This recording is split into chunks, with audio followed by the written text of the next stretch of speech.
3 మ్యాచ్ల సిరీస్ రానే వచ్చేసింది. Match number 1 India versus Bangladesh. ఈ మ్యాచ్ అయితే బిగ్ మ్యాచ్ అని చెప్పాలి. ఎందుకంటే టీమిండియా తరపున చాలా మంది రెస్ట్ లో ఉన్నారు. ఈ మ్యాచ్ లో యంగ్స్టర్స్ కి చాలా ఇంపార్టెంట్. ముఖ్యంగా సంజు శాంసన్ కి, మయాంక్ యాదవ్ కి, హర్షిత్ రాణా, హర్షదీప్ సింగ్ అయితే ఫిక్స్. డోకా అయితే ఉండదు అతని ప్లేస్ కి. ఇంకా హర్షిత్ రాణాకి మెయిన్ ఇంపార్టెంట్ డెబ్యూటెంట్ అని చెప్పాలి. ఇంకా ఇటుపక్కల చూస్తే బంగ్లా టైగర్స్ ఫుల్ లో కాన్ఫిడెన్స్ లో ఉన్నారు. వాళ్ళకైతే టెస్ట్లలో ఓవర్ కాన్ఫిడెన్స్ తో వచ్చారు, మట్టి కరిపించారు టీమిండియాను. ఇప్పుడు వాళ్ళు అనుకుంటారు కనీసం ఈ మ్యాచ్ అయినా గెలవాలి అని ట్రై చేస్తారని చెప్పాలి. ముఖ్యంగా ఇంకా మ్యాచ్ ఎక్కడ జరిగేది? గహరా అంటే మధ్యప్రదేశ్లో జరిగేది. ఇంకా స్టేడియం ఎలా ఉంటుంది? ఓపెన్ స్టాండ్స్, గాలి వస్తుంటుంది. బాల్ అంటే అంటే ఇప్పుడు బౌలర్ ఉంటాడు, బ్యాట్స్మెన్ ఈజీగా కొడతాడు. ఇప్పుడు లెగ్ సైడ్ గాలి వస్తుంటే లెగ్ సైడ్ వేస్తే ఊరికే అవుట్ ఆఫ్ ది గ్రౌండ్ పంపిస్తారు. అలా వేయకూడదు, ఆపోజిట్ వేస్తానాలి బౌలింగ్, అలా ఉండాలి. ఇంకా పిచ్ రిపోర్ట్ ఎలా ఉంటుంది? పిచ్ రిపోర్ట్ అయితే రెడ్ సాయిల్ ఉంటుంది, బౌన్స్ ఉంటుంది, ఫాస్ట్ బౌలర్స్ ఎంజాయ్ చేస్తారు, స్వింగింగ్ కూడా ఉంటుంది. అంటే స్వింగ్ ఉంటుంది ఫస్ట్ ఇనిషియల్గా. Both in swing, out swing చేసే శక్తి ఉంటే రెండు పక్కల చేస్తారని చెప్పాలి. ఇంకా మయాంక్ యాదవ్కి చాలా ఇంపార్టెంట్. హర్షిత్ రాణా కూడా స్వింగింగ్ చేస్తాడు, ఇంకా హర్షదీప్ కూడా స్వింగింగ్ చేస్తాడని చెప్పాలి. ఇటుపక్కల కూడా ఉన్నారు. అంటే మన టీమిండియా తరపునే కాదు, అటుపక్క ఎవరెవరు ఉన్నారంటే తస్కిన్ అహ్మద్, సర్ఫుల్ ఇస్లాము, హుసేన్ కూడా, వాళ్ళు కూడా స్వింగ్ చేస్తారని చెప్పాలి. ప్రెజర్ ఇనిషియల్గా పెట్టాలి అని అనుకుంటారు ఎవరు? బంగ్లా టైగర్స్. ముఖ్యంగా సంజు శాంసన్ ఓపెనర్గా ఫిక్స్. ఇంకా అభిషేక్ శర్మని తొందరగా అవుట్ చేయాలని అనుకుంటారు బంగ్లా టైగర్స్. ఎందుకంటే సూర్యాని కూడా టార్గెట్ చేసింటారు, ఒక ప్లాన్ వేసుకొని వచ్చింటారు మ్యాప్లో. ఎందుకంటే సూర్యాని బెన్ని అవుట్ చేస్తేనే మనం గేమ్లో ఉంటామని అనుకుంటారు. ఇంకా ఇటుపక్కల చూస్తే ఇంకా శాంతో కూడా మంచి ఇన్నింగ్స్ ఆడినాడని చెప్పాలి టెస్ట్లలో. ఇక్కడ కూడా క్యారీ చేయాలని అనుకుంటాడు. ఇంకా టాస్ గెలిస్తే ఏం చేయాలి? ఫస్ట్ బౌలింగ్ చేయాలి. ఎందుకంటే డ్యూ ఫ్యాక్టర్ ఉంటే బౌలింగ్ ఇస్ ద బెస్ట్ అని చెప్పాలి. ఇంకా డ్యూ లేకపోతే బ్యాటింగ్ చేయాలని నా ఒపీనియన్. ఇంకా నేనైతే టీమిండియా తరపున అయితే నేను ఒక్కటే కోరుకుంటాను, ఏంటంటే మనం రిస్క్ తీసుకోవాలి. అంటే బ్యాటింగ్ తీసుకొని ఇంకా డిఫెన్స్ చేసుకోవాలి, అది మెయిన్ ఇంపార్టెంట్. ఇప్పుడైతే సిరీస్ కోసం గ్యారంటీ మన టీమిండియా వాళ్ళు బౌలింగే ఎంచుకుంటారని నేను అనుకుంటున్నాను. ఇంకా గౌతమ్ గంభీర్ ఫస్ట్ సిరీస్ గెలవని రిస్క్ తీసుకుంటామని ట్రై చేస్తాడని నేను అనుకుంటున్నాను. ఇంకా హెడ్ టు హెడ్ రికార్డ్ చూస్తే మొత్తం 14 మ్యాచ్లలో టీమిండియా 13 గెలిచింది. వీళ్ళైతే బంగ్లా టైగర్స్ 1 గెలిచారని చెప్పాలి. వెదర్ రిపోర్ట్ అయితే నో రైన్, ఫుల్ మ్యాచ్ చూడొచ్చు, ఏం అడ్డం ఉండదు రైన్ వల్ల అనేది చెప్పాలి. ఇంకా మీరు టీవీలో చూడాలంటే ఎక్కడ చూడాలి? స్పోర్ట్స్ 18లో చూడాలి. ఇంకా మొబైల్లో చూడాలంటే ఎక్కడ? Jio Cinema without money with login. మీ నెంబర్తో మీరు లాగిన్ అయితే చాలు, ఫ్రీగా చూడండి. మీకు ఏమైనా పనులు ఉన్నా సండేకి అన్నీ పోస్ట్పోన్ చేసుకోండి. 7 o'clock స్టార్ట్ అయిపోతుంది యాజ్ యూజువల్. ఇండియా టైమింగ్సే ఉంటాయి, ఇండియాలోనే జరుగుతుంది కదా మ్యాచ్, అందుకు ఇది ఫిక్స్. ఇంకా ఇటుపక్కల చూద్దాం ఎవరెవరు. మయాంక్ యాదవ్ మెయిన్ ఇంపార్టెంట్ మన టీమిండియా తరపున. అతను డెబ్యూటెంట్ ఇచ్చే ఛాన్సెస్ ఎక్కువ ఉన్నాయని నేను అనుకుంటున్నాను.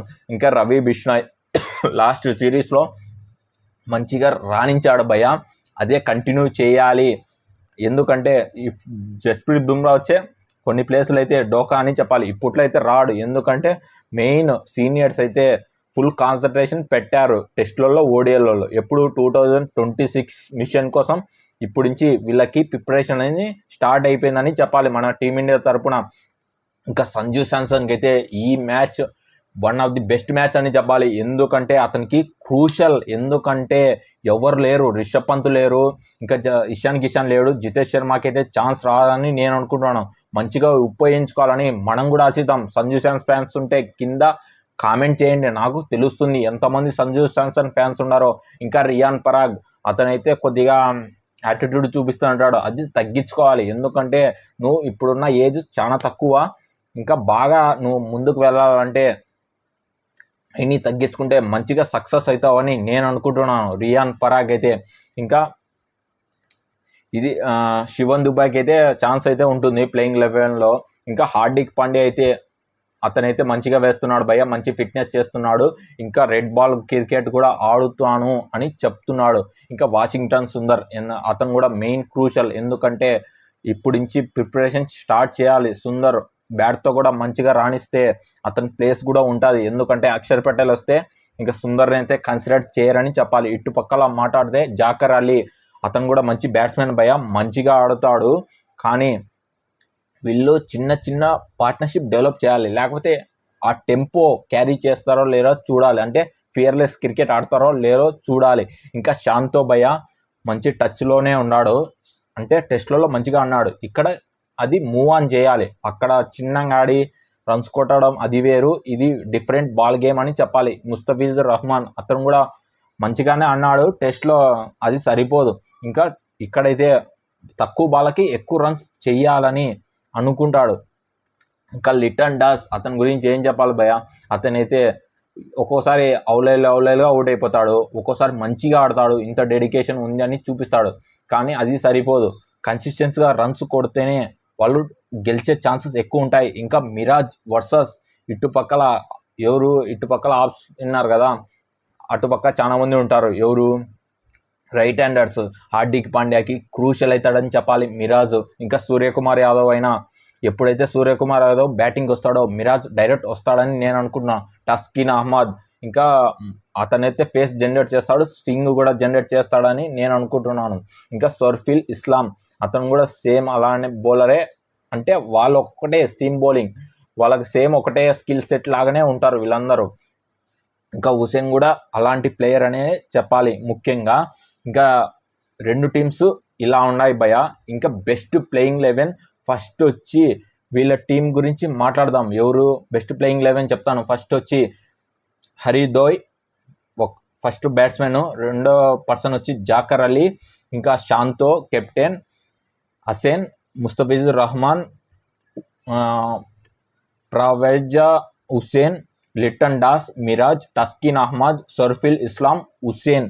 ఇది వీళ్ళ ప్లేయింగ్ 11. ఇంకా మన టీమిండియా ప్లేయింగ్ 11 చెప్తాను. ఫస్ట్ వచ్చి అభిషేక్ శర్మ ఈస్ ఫిక్స్, రెండో బ్యాట్స్మెన్ వచ్చి సంజు శాంసన్, 3 సూర్యకుమార్ యాదవ్, 4th రియాన్ పరాగ్, 5th వచ్చి హార్దిక్ పాండ్యా, 6th వచ్చి శివన్ దుబే, ఇంకా 7th వచ్చి రింకు సింగ్, ఇంకా హర్షదీప్ సింగ్, రవి బిష్నాయ్, హర్షిత్ రాణా / మయాంక్ యాదవ్. ఇది మన ప్లేయింగ్ 11 టీమిండియా తరఫున. రెండు టీమ్స్ కంపేర్ చేస్తే టీమిండియాకే ఆన్ ది పేపర్ చూస్తే టీమిండియానే ఎక్కువ బలంగా ఉంది.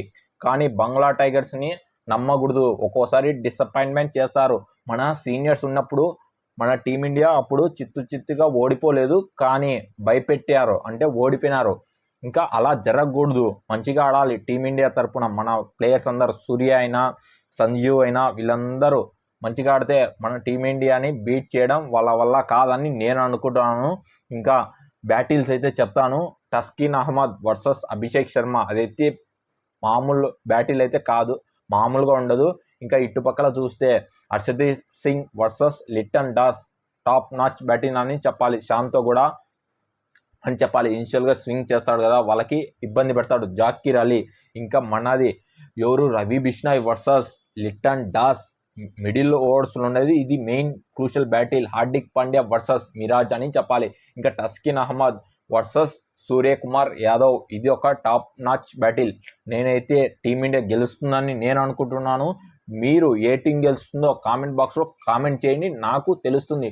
మీరు లైక్ అండ్ సబ్స్క్రైబ్ చేసుకుంటే ఈ వీడియో కనీసం ఒక 50-100 మందికి చేరుతుంది అని అనుకుంటున్నాను. మీరు లైక్లు ఎన్ని చేస్తే అంతమందికి వీడియో పోతుందని నేను అనుకుంటున్నాను. మరొక వీడియోతో మళ్ళీ కలుసుకుంటాను. Thank you.